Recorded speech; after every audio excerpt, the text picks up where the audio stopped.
mundial. Eso fue lo que nosotros llamamos la era de oro de Argentina. Pero ese siglo de oro concluyó cuando la dirigencia política decidió abandonar los principios que nos habían traído tanta riqueza y adoptar del modelo del Estado presente y la mal llamada justicia social. Así comenzó la era de humillación argentina que se extiende hasta hoy. Bueno, hasta el 10 de diciembre del 23.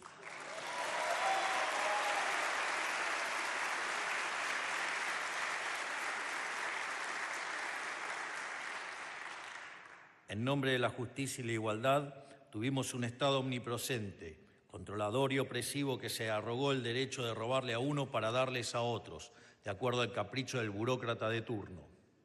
En nombre de la solidaridad, tuvimos déficit fiscal 113 de los últimos 123 años. Y quiero hacer una aclaración porque en esos 10 años que no tuvimos déficit financiero fue porque Argentina estaba en default. Por lo tanto, algunos que menosprecian, cuestionan o minimizan algo que no se pudo hacer en 123 años, nosotros lo logramos en el primer mes de gestión. Y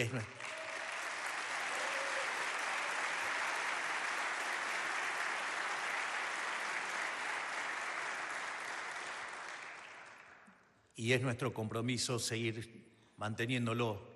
Y de hecho, próximamente estaré yendo al Congreso de la Nación Argentina a exponer lo que son las bases del déficit cero para terminar de una vez con este cáncer que es el déficit fiscal, las crisis fiscales y el desastre macroeconómico que ha hundido a la Argentina en la pobreza.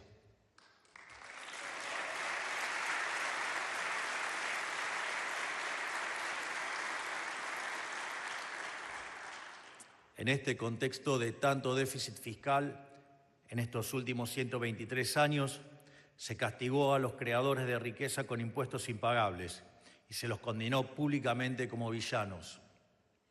Como no alcanzaron los impuestos para financiar el déficit, se tomó deuda que rápidamente también se volvió impagable. Y cuando ya nadie nos quería prestar, porque nos habíamos convertido en el mayor defaultador serial de la historia moderna, comenzaron a imprimir dinero de manera indiscriminada y el mismo ciclo inició y culminó una decena de veces, castigando a la sociedad mientras los políticos y sus amigos se hacían cada vez más ricos. O los familiares.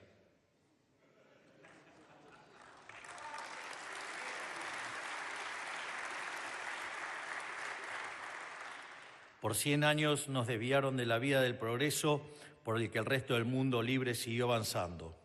Mientras todos los países que se integraron al sistema global se desarrollaron, nosotros tiramos a la basura la posición de privilegio de la que partíamos, dilapidamos el stock que nos costó tanto acumular y pasamos de tener el PBI per cápita más alto del mundo a ser una nación donde hoy tiene el 60% de la población pobre.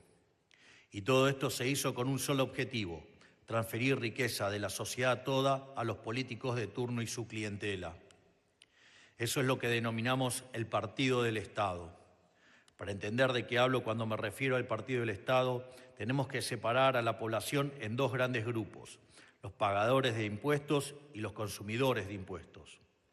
Entre los consumidores de impuestos se encuentran obviamente las ratas del poder, que en vez de ver en la política como vocación de servicio, ven una caja a la que parasitar de por vida y un medio para enquistar a su familia en el Estado como si fuera un título nobiliario, el Estado como un botín de guerra. Es curioso, por no decir indignante, porque resulta que los mismos que en la televisión se pelean como si fueran perros y gatos, en el Congreso terminan siempre votando juntos cuando se trata de joder a la sociedad. Y vaya que ustedes lo ven en el Parlamento Europeo.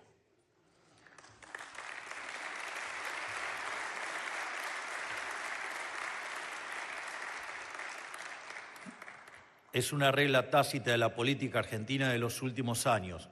Cuando más voto tiene un proyecto en el Congreso, peor es para la sociedad.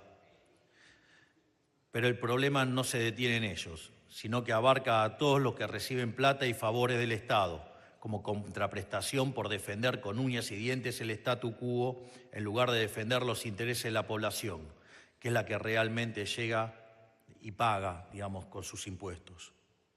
El partido del Estado no se agota en los políticos y en los contratistas. Es decir, no solo es la casta política, sino que también son los empresarios prebendarios. Pero no, claramente que la casta no termina ahí.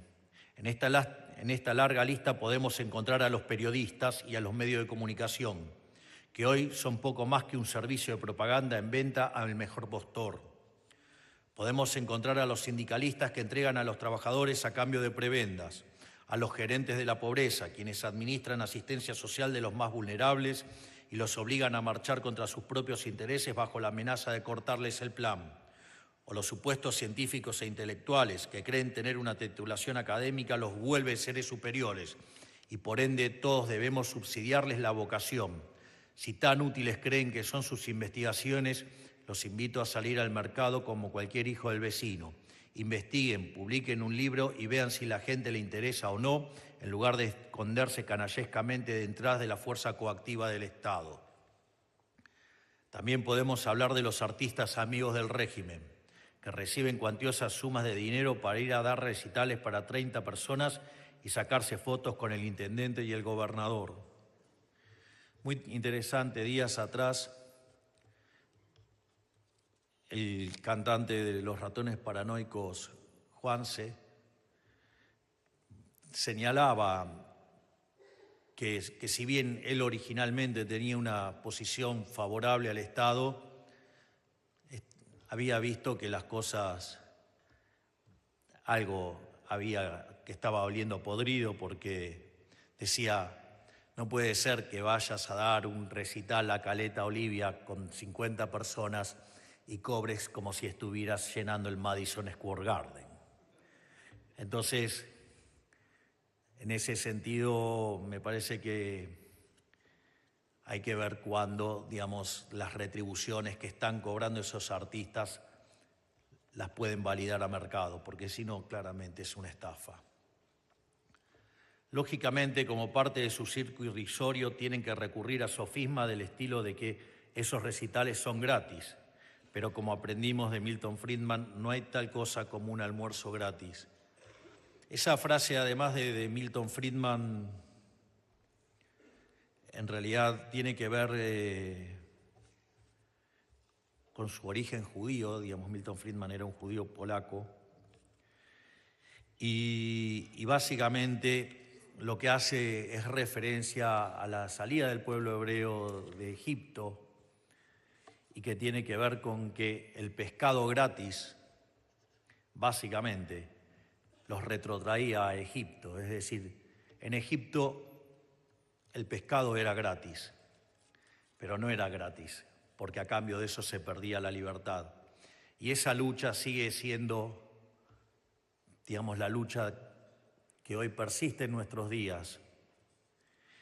Y también es importante conocer sobre lo que fue esa lucha del pueblo hebreo saliendo de Egipto, porque hay una parte que no muchos tienen conocimiento, donde uno cree que cuando el pueblo hebreo dejó Egipto salieron todos. Lamentablemente no fue así. Como dice la Torá, 1 de cada 5. Por lo tanto, quiero que sepan que ustedes pertenecen al grupo de valientes del 20% que tiene y pone lo que tiene que poner para abrazar la idea de la libertad, y que aún los propios pueden estar tirando en contra de lo que uno está buscando, que es la libertad.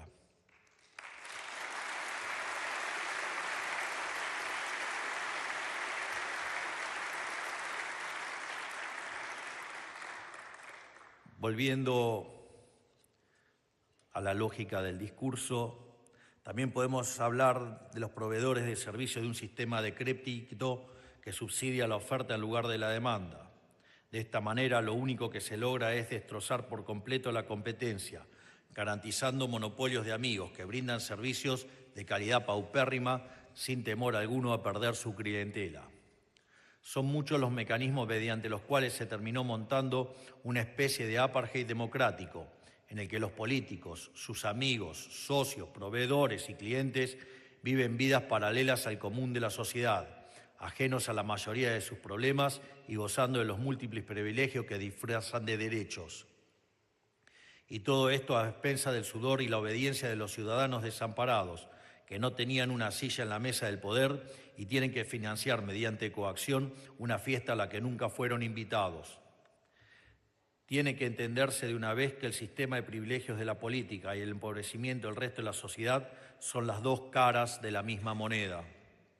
Este sistema de apartheid mostró su cara más grotesca durante la pandemia, que dejó a la gente sin trabajo y a los chicos sin estudio por más de un año, mientras los políticos que se llenaban la boca hablando de salvar vidas se robaron las vacunas para sus amigos. Imagínense lo que vale la vida de estas personas para esta gente, acá en Argentina y en todo el mundo, con el agravante que días atrás quien fuera el ministro de Economía del autócrata, porque hoy sí vale decirle el autócrata golpeador Alberto Fernández, confesó que como la pandemia les levantaba la imagen, la usaron y nos encerraron por rédito político. Y tranquilo, dale con todo, me encanta.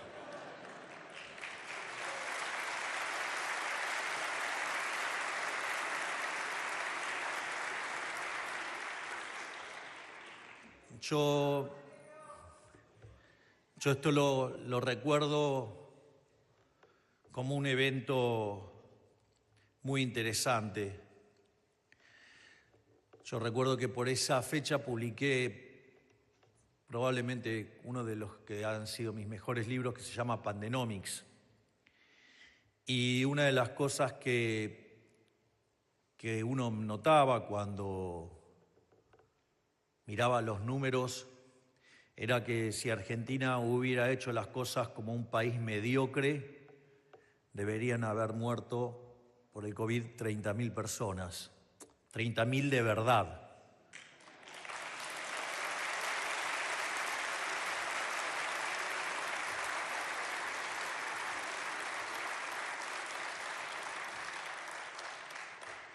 Sin embargo, esa cuarentena criminal, digamos, se terminó llevando 110.000 personas por encima de lo que hubiera sido lo normal. Es decir, murieron 140.000 personas, pero 110.000 fueron responsabilidad de un gobierno criminal. Un gobierno que, cuando se le señalaba lo que estaba ocurriendo, mandaba a sus esbirros mediáticos, a esos periodistas pauteros, corruptos, ensobrados, a perseguir a todos aquellos que criticábamos la cuarentena. Se jactaban de ser un gobierno de científico y desde ese púlpito acusaban a todo el mundo, profesionales de la salud cómplices. Digamos, algún día alguien va a estudiar o analizar en Argentina por qué, si en todo el mundo la solución para atacar a una epidemia era testear, ¿por qué en Argentina se testeaba tan poco? Sin lugar a dudas, pero yo soy poder ejecutivo, no poder judicial, muchachos.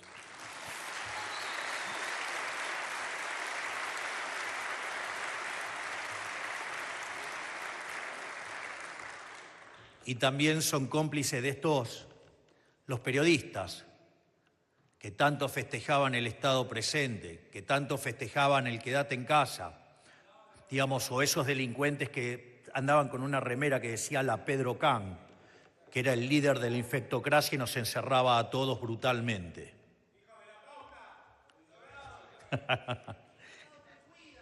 Sí, así nos dejó. Por lo tanto, ese partido del Estado tuvo el año pasado en Argentina a su candidato más deseado, sin lugar a dudas. No sé si recuerdan, pero en el balotaje del año pasado no hubo una sola organización social, sindicato, cámara empresaria, ONG, asociación civil o actor corporativo de relevancia que no saliera a pedir el voto por Sergio Massa. La AFA y decenas de clubes pidieron el voto por Massa, los radicales pidieron el voto por Massa, hasta la bendita sociedad rural lo apoyó. Ni que hablar de esos periodistas que llamaban a votar en blanco en el balotaje o no ir, ¿no? Que era la forma de ser cómplices. Y ni que hablar de aquellos que presagiaban una victoria abultada, contundente e irrebatible de Massa. No les salió.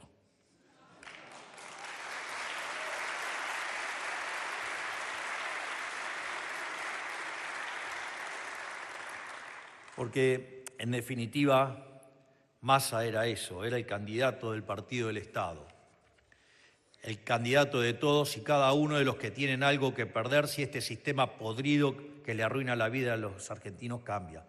Y por eso se resisten tanto al cambio, por eso tanta crítica, por eso tanto ensañamiento. Porque la casta tiene miedo y tiene miedo por la caja.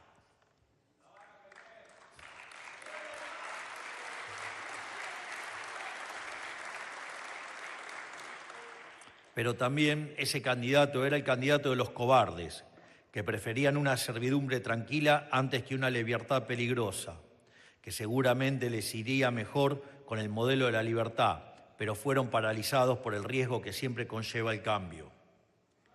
Bueno, sí, claro. Bueno, el resto es historia conocida. El 19 de noviembre, más de 14,5 millones de hombres y mujeres libres derrotaron al Partido del Estado y sus aliados y eligieron dejar atrás el modelo que les había arruinado la vida para asumir el riesgo de la libertad, incluso sabiendo muy bien lo duro que iba a ser la transición en términos económicos, porque nosotros siempre le dijimos la verdad. Si hay algo que me pueden achacar es que siempre digo lo que pienso y a los efectos prácticos verán que siempre hago lo que digo. Es decir, mi palabra se cumple.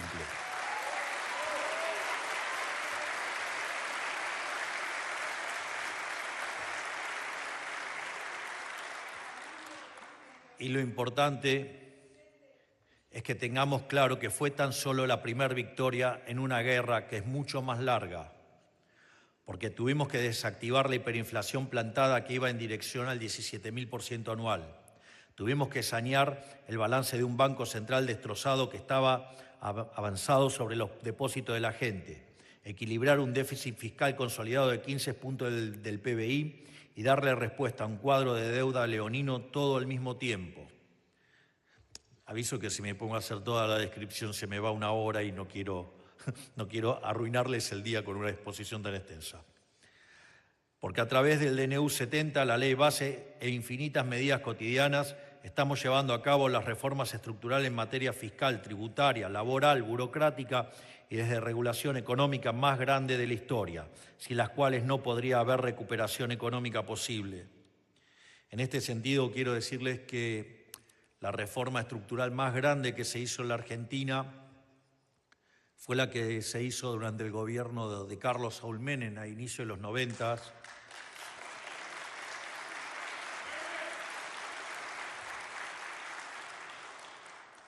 Y la reforma que nosotros hemos puesto en la cancha y que está en funcionamiento entre la ley bases y el DNU 70 es 8 veces más grande que esa reforma.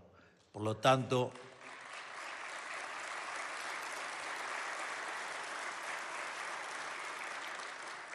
no solo que estamos haciendo la reforma estructural más grande de la historia argentina en menos de 9 meses, sino que además lo hemos hecho con el 15% de la Cámara de Diputados y con 10% de la Cámara de Senadores.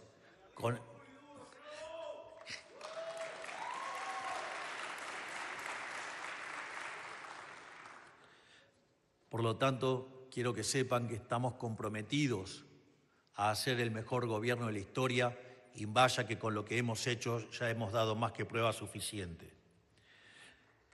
porque tenemos que gobernar un país en las peores condiciones económicas jamás heredadas, con indicadores propios de un país en guerra, y porque tenemos que hacerlo siendo la presidencia con menor apoyo político de la historia, o sea, el gobierno con menos diputados, menos senadores, menos gobernadores y menos intendentes de la historia democrática, pero sin duda con el que más convicción ha mostrado a lo largo de toda la historia argentina.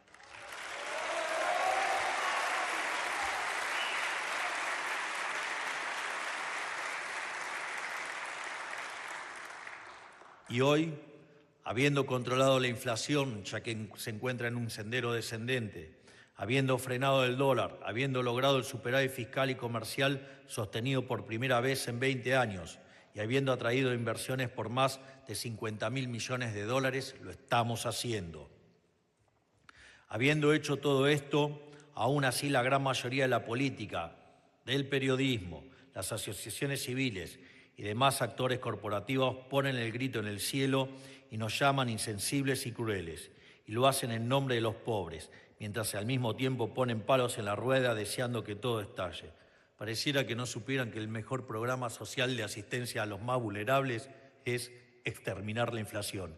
Y los que acusan justamente son los fracasados hiperinflacionarios que destrozaron la moneda en el país.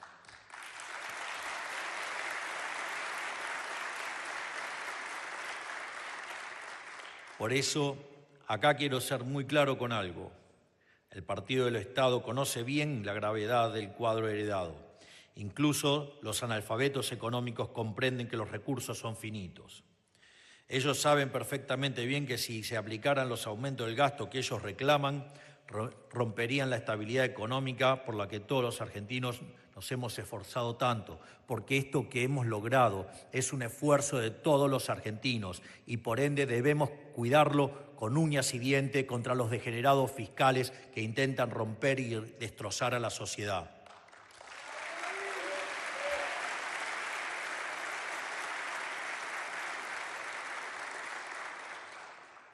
Así que no se confundan. A ellos les importa un pepino los jubilados y la educación pública. Solo les interesan sus negocios con la política y la casta política. De hecho, se los hago. Los degenerados fiscales están dispuestos a quebrar al Estado y que 10 millones de argentinos más caigan en la pobreza y la miseria, con tal de sumar unos puntitos con discursos lindos en el recinto. Desde acá se les ven los colmillos. Y ahora cuando discutimos el presupuesto va a pasar lo mismo. Ellos van a hacer lo imposible para que el presupuesto no salga. ¿Por qué?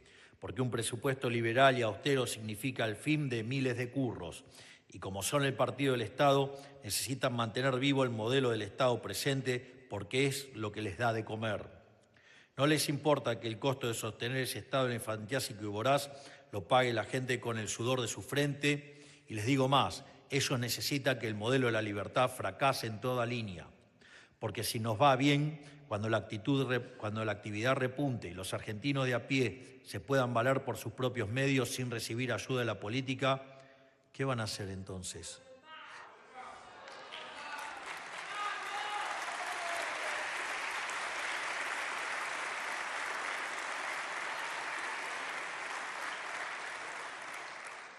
Me están espoleando el discurso.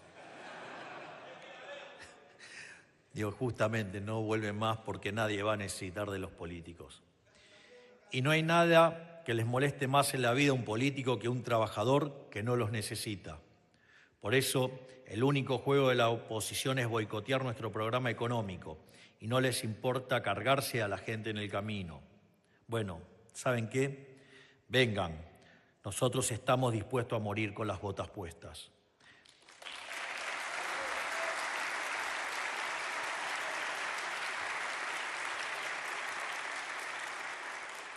Es más, si tenemos a toda la política en contra, probablemente estamos haciendo algo bien.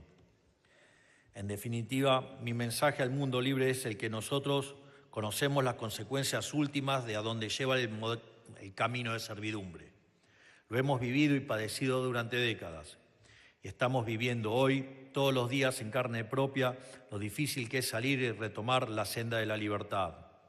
porque la máquina de generar miseria que es el modelo del Estado presente se comporta como una gran cofradía de la que tantas personas, partidos, asociaciones y hasta sectores de la vida, enteros de la vida argentina, son parte interesada, que harán lo imposible para que este sistema persista. Coquetear con el socialismo puede parecer gratuito al principio, puede parecer políticamente redituable, pero a la larga siempre genera un monstruo voraz y destructivo. No por nada siempre han sido un fracaso en lo económico, en lo social, en lo cultural, y nunca se olviden que asesinaron a 150 millones de seres humanos. Por eso, como les digo cuando estuve en Madrid hace algunos meses, la batalla cultural no es algo que uno toma o abandona según conveniencia, sino que es un compromiso inalienable que uno tiene que asumir siempre, desde el lugar que le toque.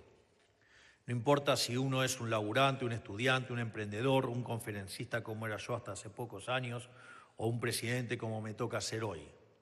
Y a mayor nivel de responsabilidad, a mayor nivel de influencia, aún mayor tiene que sentirse el sentido del deber. Es interesante, ¿no? Porque Santiago, con mucha generosidad, describía el impacto internacional que se está generando a partir de lo que hacemos en Argentina y obviamente como líder de este movimiento me toca estar en la primera fila y tener un nivel importante de exposición. Y obviamente que a las ratas inmundas, fracasadas, liliputienses domésticas les molesta profundamente. Y eso va desde críticas por los viajes a críticas de imbéciles que dicen que se me vota para gobernar, digamos, y no para ser popular.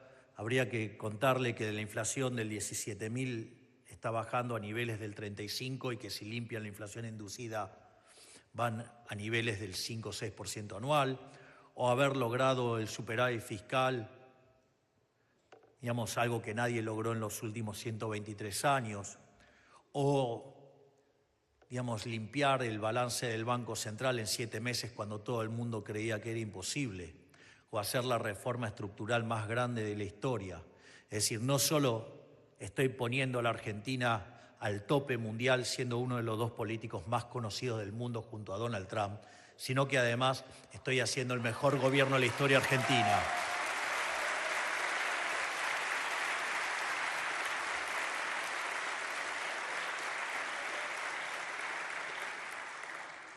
Por lo tanto, como les decía, a mayor nivel de responsabilidad, mayor influencia. Es decir, tienen que alzar cada vez con más fuerza la voz. ¿Por qué? Porque como nuestros adversarios siempre juegan con ventaja, no podemos dar el lujo de relajarnos. Porque tienen su gente metida en todos los niveles de Estado, tienen la fuerza de los sindicatos y de las organizaciones sociales, tienen a los empresarios prebendarios que viven del Estado y los financian, tienen los organismos supranacionales, las ONG, los medios de comunicación, los periodistas pauteros y la industria del entretenimiento. O sea, realmente han construido una hegemonía no solo en Argentina, sino global, con un aparato de propaganda capaz de hacer que la gente se cuestione los hechos más básicos de su propia existencia. Digo, no hay nada más interesante que ver la agenda verde, ¿no? La agenda ecologista, donde si ustedes llevan esa agenda al extremo, digo, para no contaminar el planeta tendrían que directamente eliminar la vida humana. Digo, hay que ser demente para llegar a ese nivel de locura, y todo por ignorancia, porque si entendieran remotamente cómo funciona el sistema de precios, se darían cuenta que la única solución es la libertad y no meter el Estado para arruinarnos la vida. Pero claro, ellos viven de ese negocio del Estado. Y no van a ceder ni un milímetro, se van a aferrar a esa hegemonía a toda costa y van a hacer lo imposible para acumular más y más poder. O sea, no podemos darnos el lujo de relajarnos, porque miremos a nuestro alrededor, más allá y más acá, lo que se está desenvolviendo ante nuestros ojos es una verdadera película de terror. Miremos a Europa, a Gran Bretaña, a Francia, históricos líderes del mundo libre, hoy despedazados por conflictos culturales y sociales recurrentes, donde la respuesta de los gobiernos es la opresión y la censura. Miremos a la dictadura asesina del criminal Maduro en Venezuela, que a esta altura es directamente un cementerio humano, en el que adelantan la Navidad a octubre para tapar que cometieron el fraude electoral más elevado de la historia y donde ahora están metiendo preso a quien ganó las elecciones, mientras que el mundo libre se queda cruzado de brazos.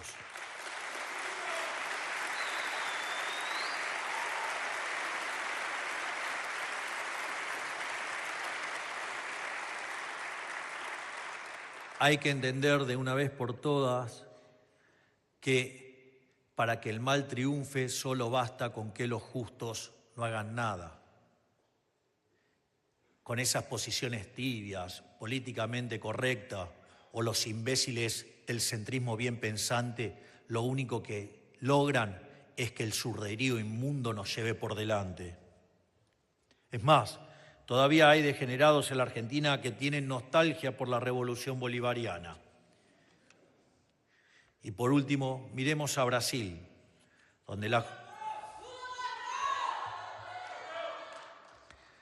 la justicia dicta el poder petista, ahora mismo está prohibiendo X, que no es otra cosa que la arena pública, donde los ciudadanos brasileños y del mundo pueden expresar su voz y expresar su disidencia. O sea, quieren prohibir el espacio donde los ciudadanos intercambian libremente sus ideas. ¿Quién sino un tirano que está equivocado en todo puede avalar semejante acto de opresión? Les aviso que gran parte del periodismo doméstico, como no se bancan la libertad de las redes, claman y reclaman por el viejo formato de Twitter, que tenía la censura de los woks. Es decir, claman por el derecho a la libertad de expresión, pero sucede que libertad de expresión solo para ellos y censura a los que piensan distinto. ¿Eso es libertad, muchachos? Por favor, ¿por qué no toman un rato y se escuchan solitos y ven lo vomitivo y repugnante que son tratando de hablar de libertad, mientras que persiguen a los que verdaderamente defendemos la libertad?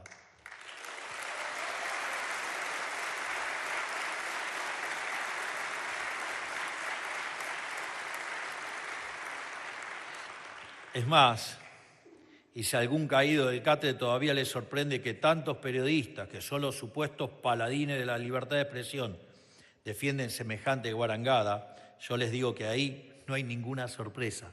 Es absolutamente esperable, porque son parte de la corporación política y la casta, digamos, que ha empobrecido a los argentinos, por ejemplo. Porque es precisamente la libertad y la horizontalidad de las redes lo que pone en jaque su monopolio de la verdad y derrumba el castillo de naipes que es su relato. Y después son esos mismos caraduras que tratan de tonta a la gente, los que dicen que la libertad de expresión e inclusive la democracia misma está en peligro con gobiernos como el nuestro. ¿Saben por qué lo dicen? Porque nosotros nos animamos a denunciar abiertamente las relaciones carnales desde hace años, hoy entre muchísimos políticos y muchísimos medios y periodistas, o como diríamos en criollo acá en Argentina, porque tienen el culo sucio.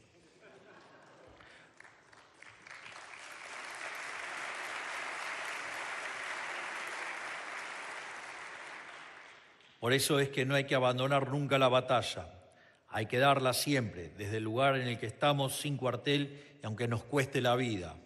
Y hay que darla tirando con el mismo fuego que tiran ellos, no prendiendo velas, ni pidiendo perdón ni permiso. Ya vimos a dónde lleva ese camino de los tibios. Porque como dicen las Sagradas Escrituras, ellos nos atacan, llenos de insolencia y de impiedad, para exterminarnos a nosotros, a nuestras mujeres y a nuestros hijos, y para apoderarse de nuestros despojos. Nosotros, en cambio, luchamos por nuestra vida y por nuestras costumbres. El cielo los aplastará delante nuestro. No les tengan miedo.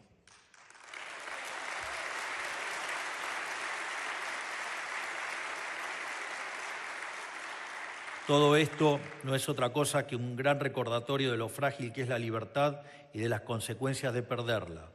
Hay que ganársela, pelearla por ella y cuidarla todos los días, porque te descuidas un segundo y te la arrebatan, y una vez que te la roban no te la devuelven más, y recuperarla se vuelve una tarea titánica como estamos viendo hoy en la Argentina.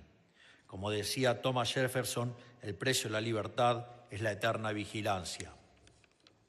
Por eso es tan importante que estemos aquí hoy, porque los valores y libertades básicas que hicieron de Occidente la hazaña civilizatoria más importante de la historia de la humanidad realmente está en peligro, en la región y en el mundo. ¿Y saben cuál es la única forma de salir adelante? Con lealtad entre nosotros, con organización y con fe en la rectitud de nuestras ideas. Solo así, a la larga, vamos a triunfar a pesar de tener todo en contra. Y por eso es tan importante tu iniciativa, Santiago, y por eso tanto te debemos y por eso tanto nuestro agradecimiento eterno hacia tu enorme tarea e iniciativa. Gracias, Santiago.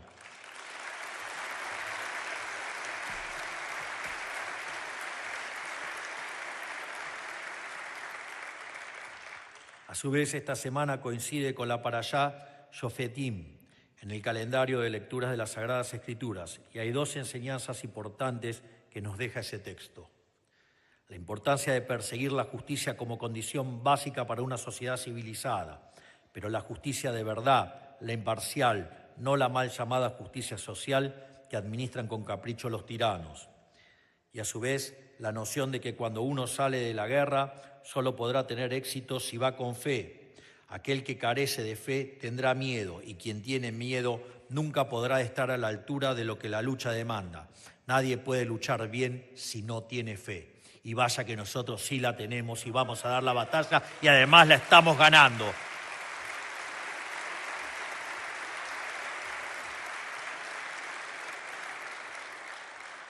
Por eso, para concluir, quiero aprovechar para hablar en especial a quienes integran La Libertad Avanza, nuestro partido, y a todos los que acompañan las ideas de la libertad, desde dirigentes importantes con responsabilidad de Estado hasta el más raso de los militantes. El partido de Estado, que es otra forma de decir la casta política, está organizado, pero está organizado para arruinarle la vida a la gente de bien, al laburante.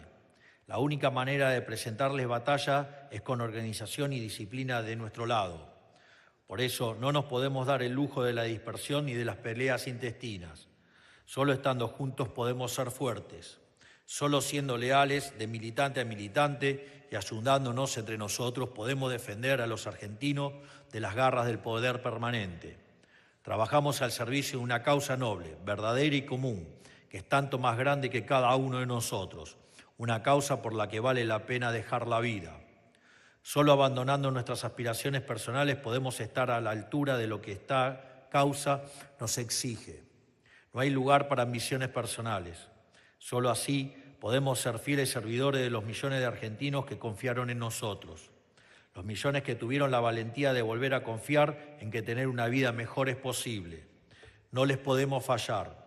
Cualquier persona que no comprenda la enorme responsabilidad de pertenecer a este espacio no tiene nada que hacer en La Libertad Avanza.